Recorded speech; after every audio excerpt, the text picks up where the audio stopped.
Al Green went out there and made his voice heard. He made news in a disruptive way. He brought incivility to the deliberative body, and it was a good thing. He broke decorum. What did he do in that process? He got up there, waved his cane around, and said, "You do not have the mandate to cut Medicaid." That was the appropriate thing to do.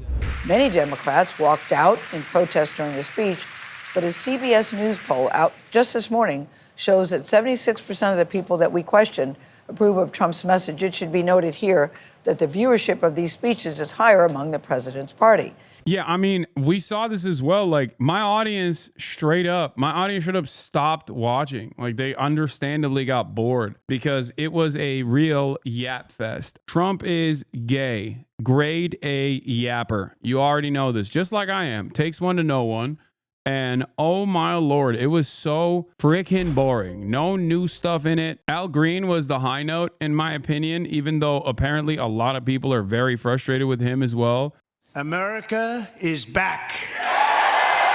A self-assured President Trump declared the first month of his second term the most successful in history. Do you know who number 2? It's crazy to me that all you got to do is just be confident and just talk shit up there, lie a bunch. Ain't nobody's going to check you. No pushback whatsoever from the Democrats in general. And the only pushback that they offer is like, why can't we have Ronald Reagan? Donald Trump would have sold us off to Soviet Russia.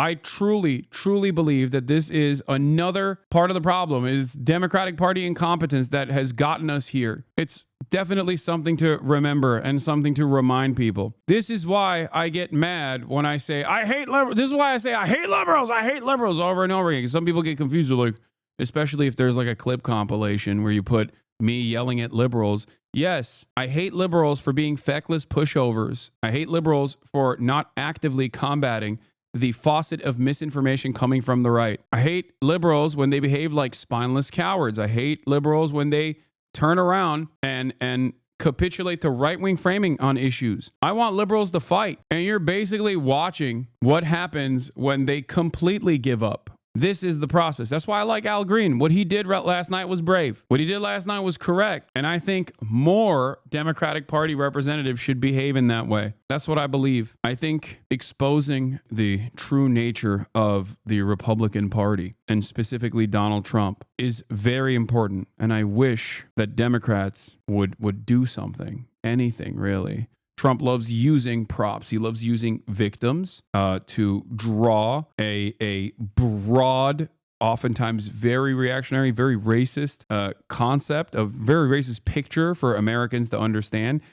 And it works. It's very effective. It is, of course, a distraction, but that is what Trump is very good at. He knows that people are angry. He knows that people are resentful. He knows that people hate the government because the government hasn't done right by them for multiple decades. So he turns around and uses that anger, that resentment, hyper focuses people's anger and resentment, redirects that into other vectors of pressure. It's not a Honduran or Guatemalan migrant that is your landlord or your boss. They are not sitting atop the board of executives at BlackRock. They're not the ones that are halting development so that there is no more additional available housing units that normalize the housing market in your city. It's not trans people that are responsible for your layoffs. And the Trump administration, and Trump specifically, is very good at moving your attention away from the people who do actually ruin your lives and back to vulnerable populations, your neighbors who have the same exact interest as you do. And that's precisely what he did last night, over and over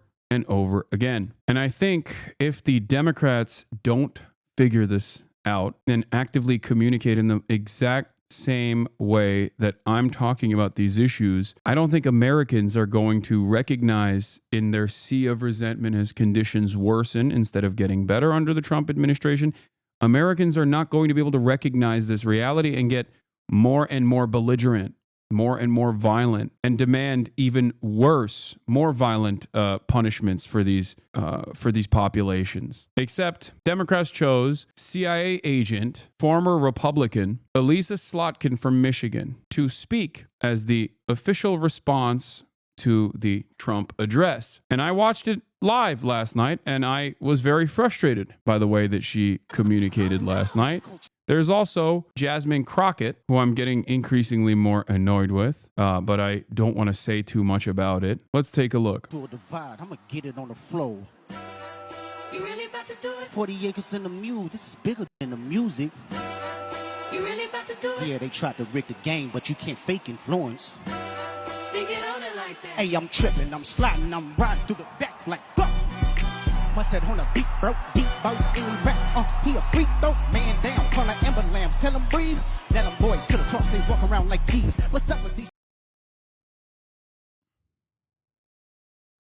I think this is so cringe, but apparently libs are eating this up. Kamala AOC Crockett 2028. Julia Fox, this is so important to me.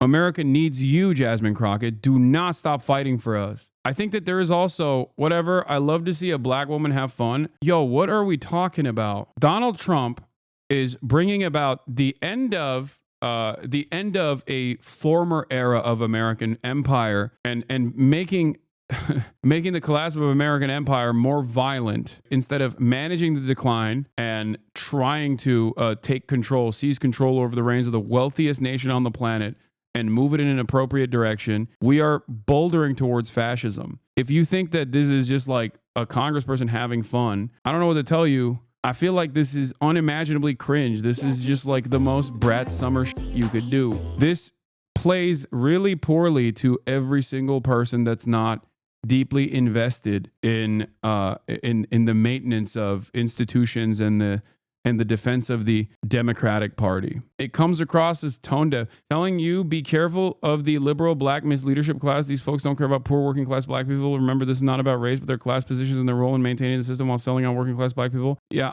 look, I'm not even getting into that. All I'm saying is I just think it's like tone deaf. I think it comes across as tone deaf. Like doing TikTok dances as the federal agencies, the administrative state is being gutted into oblivion is shocking to me. That's all I'm saying. I want more bold leadership from younger representatives. Every single person that looks at that and goes, at least she's doing something, is gleefully standing aside as the American collapse is taking place. We will all suffer in this process. And if you can't comprehend the point I'm trying to make there, I don't know what to tell you. It's not just Jasmine Crockett. That's just cringe. It's fine. The reaction to this performative dance piece overall is more frustrating to me than even the fact that she did the dance piece. The reaction you're getting is exactly why Trump won. Yeah, I mean, that's definitely a part of it, for sure. But it's also the other part of it. Because, yes, people do despise black women in general and black people in general. So it's both sides of that argument that is the reason why Donald Trump won. It's both the fixture of white supremacy in American politics and how much of a formative role it plays. It's also simultaneously the fact that people respond to that in an unironically reactionary way on the liberal side of the process with the radlib nonsense to hollow out political movements and refuse to recognize that what we need is more Al Greens, pussy hats, wearing pink, and holding up signs is not going to cut it. People do believe this. Stop being so smug. I'm not. I promise you. I'm trying not to be smug. Maybe it's because I'm wearing a turtleneck, so I automatically come across as smug. But I'm desperate. I'm sad. I want our elected representatives to actively combat this psychopathic administration. It's just like, what are we doing? You're hyper-focusing on the optics. Al Green went out there and made his voice heard. He made news. He made news in a disruptive way. He brought incivility to the deliberative body, and it was a good thing. He broke decorum, and the reason why he did that was because he wanted to be heard. What did he do in that process? He got up there, waved his cane around, and said, "You do not have the mandate to cut Medicaid." That was the appropriate thing to do. Here is his reaction. It's very low audio, but incivility, who uses his incivility against our civility. He is a person who has consistently been used incivility against civility. So do you think do you have no mandate? Is that what you said? Well, look, I'm willing to suffer whatever punishment is available to me. I didn't say to anyone, don't punish me. I've said I'll accept the punishment, but it's worth it to let people know that there are some of us who are going to stand up against this president's desire to cut Medicaid, Medicare, and Social Security. So were you saying you have no mandate? Is that what you told us? That's what he has no mandate to cut Medicaid. None. Is the only punishment that you were kicked out, sir? Is there something? I don't know. Whatever the punishment is, I'm not fighting the punishment. This is about the people who are being punished by virtue of losing their health care. This is the richest country in the world, and we have people who don't have good health care. Yeah. We've got to do better. And now we're about to cut Medicaid, which is for poor people. Health care has become wealth care for many people, and we can't afford to let that happen. Is that the only thing that you're protesting? No, I have other things I'm protesting. Cheering on dance TikToks in response to a fascist takeover reads as much more smug than elitist than anything you're saying. I don't know why Dems can't show a somber, serious attitude in the face of this awful admin that's just getting started. I want Dems to be angry, sad, and make a plan. Exactly. That's it. That's literally my argument. I think it's infinitely more smug and out of touch to just be like, oh yeah, we're dancing through this problem. Like, you can't check out. You can't. Is holding up a sign more effective? No, I don't think so either. I mean, even Rashida Tlaib was doing that as well, but I don't think holding up a sign is effective in that regard either. I think they have to be more disruptive. I think Democrats need to demonstrate messaging discipline on this stuff. This is a perfect demonstration of what it looks like when you actually start implementing these devastating austerity measures, okay? Gutting the administrative state, advocating to cut Medicaid. Like, these are horrifying legislative or sometimes executive actions that the admin is currently taking. Every single day of the week, they should just be showing everybody, here, I have behind me 500 workers that are laid off. Bring them forward. Go to the goddamn rubble of a plane crash and bring the FAA people that were laid off and be like, see, they laid these people off. This is the impact. That's what Trump does. That's what the Republicans do. There is no low that they will go to. They will stop themselves from reaching. They do that. They already do that. They straight up will just be like, look, this is a person who is the sister of someone who was violently raped and murdered by an undocumented migrant. This is why we have to deport all undocumented migrants. Like, what are we doing? People obviously respond to this kind of propaganda. The counter to that is to show the tens of thousands of undocumented migrants that are working tirelessly to pick your goddamn strawberries and shit, okay? To be like, these are normal ass people.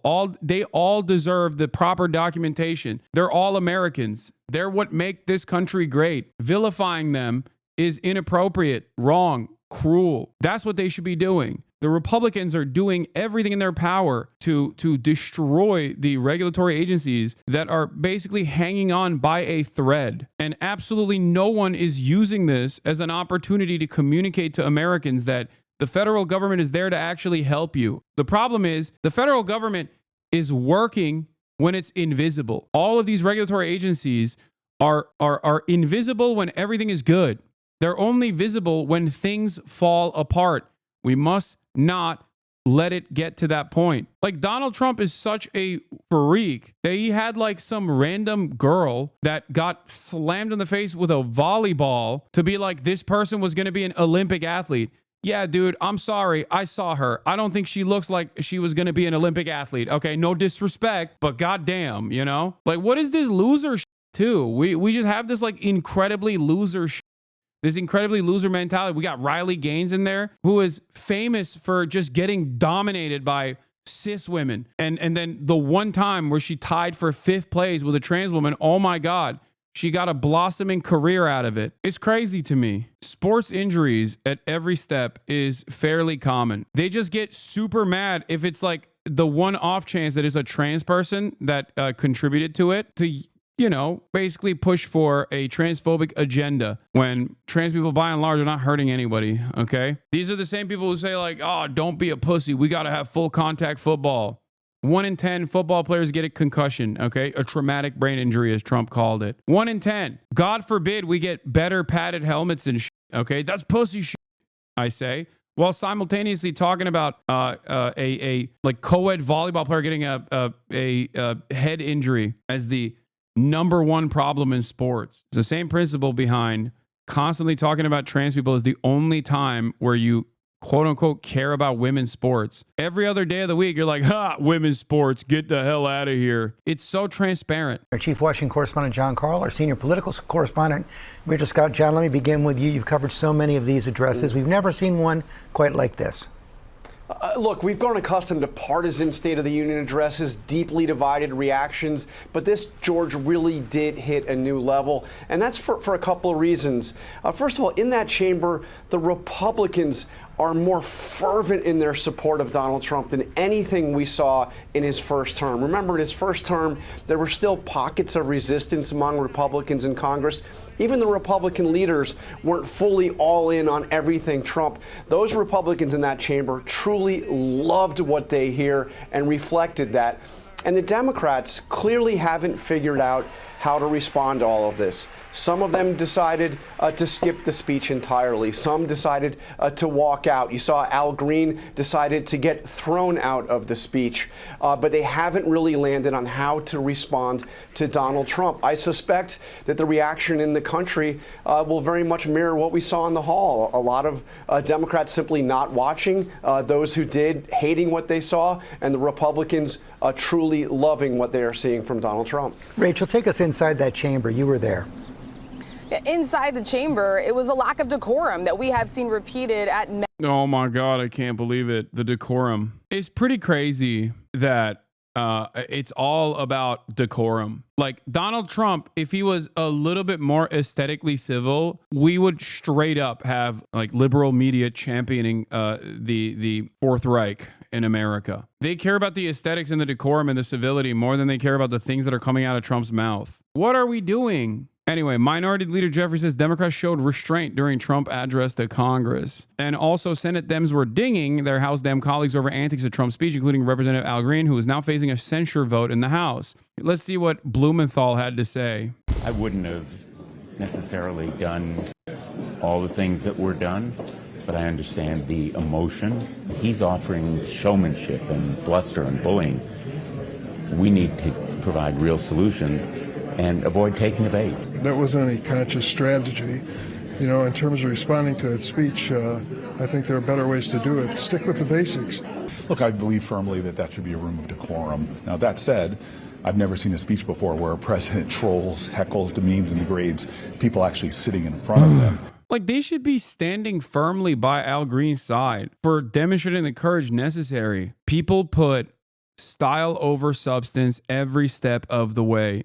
It is shocking. It is, I mean, I guess it's not shocking. It's just like, it's what happens when people are totally devoid of any sort of material gains being made. The House Democratic leader, Hakeem Jeffries, you just heard the speaker there, Mr. Jeffries. What's your response to him saying you're making demands that are unprecedented to keep the government open?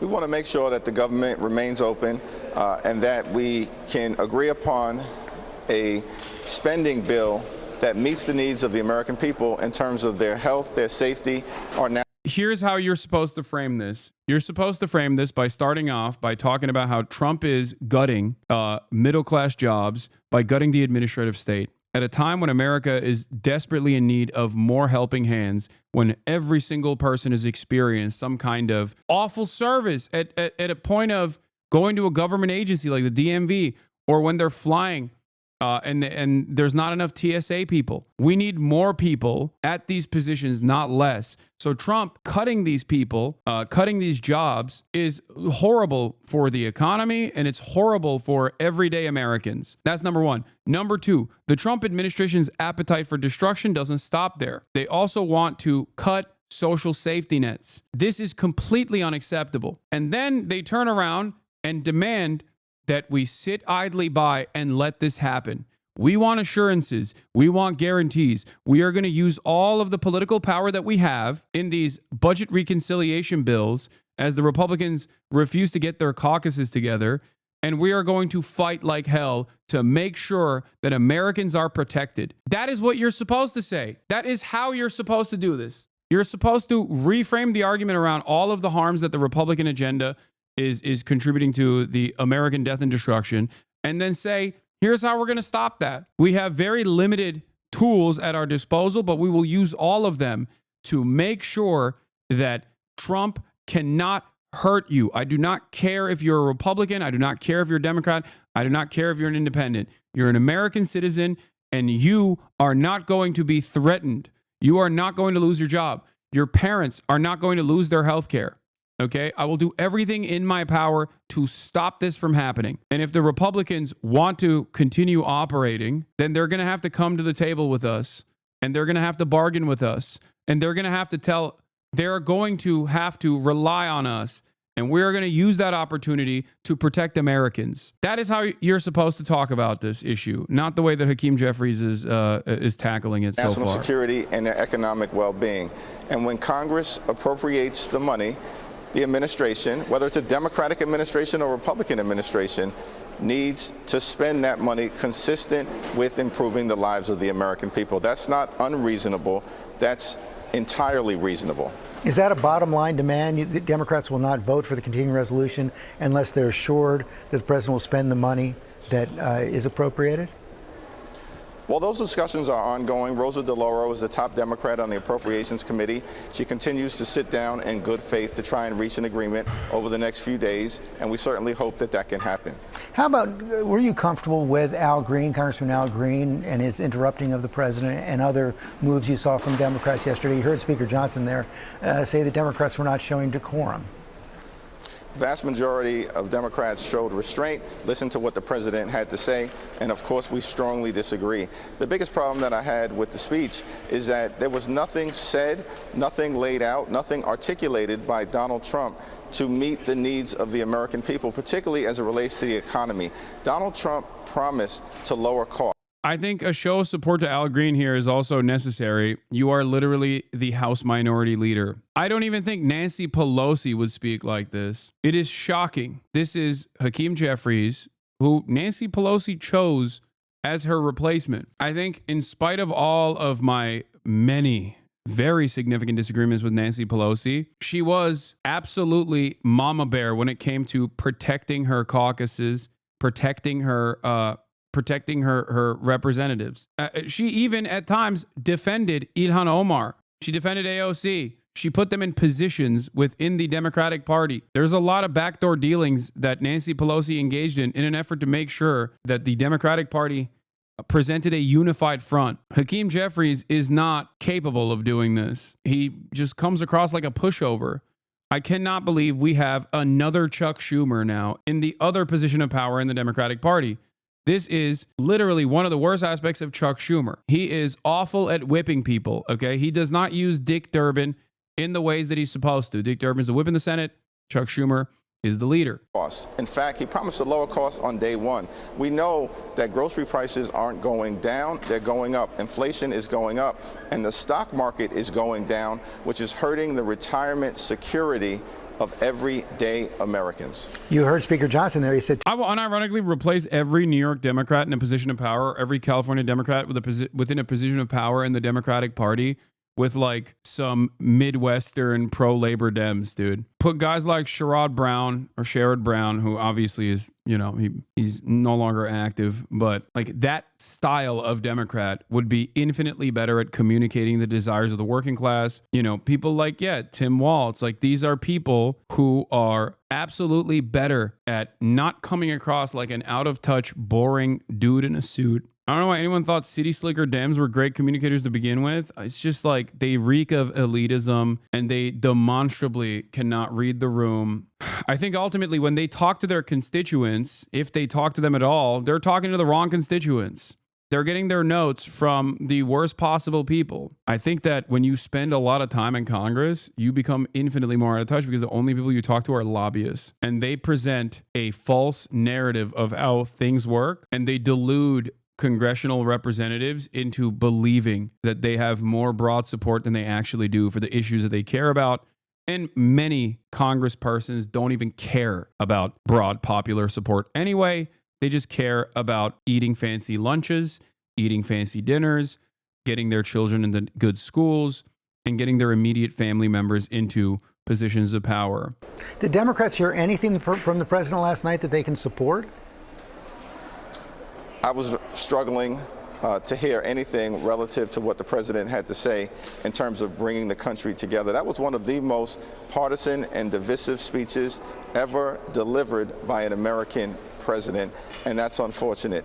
We will continue to try to solve problems for everyday Americans. We want to make life better for every single American in every community, in every corner of this country.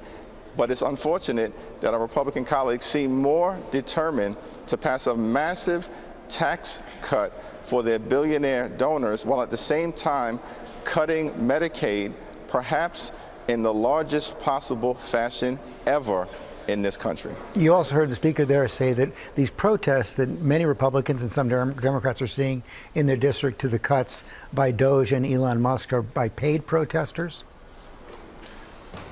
Republicans are proposing the largest Medicaid cut in American history, George. Children will be devastated. Families will be devastated. People with disabilities will be devastated. Seniors will be devastated.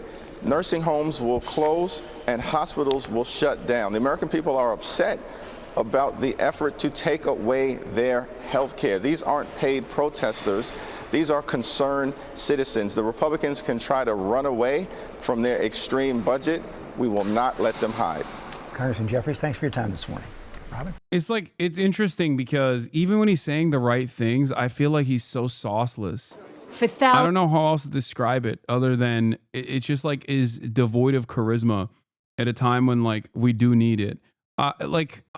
He just kind of always has the energy of a guy who doesn't want to be there. You know, he's just like, oh God,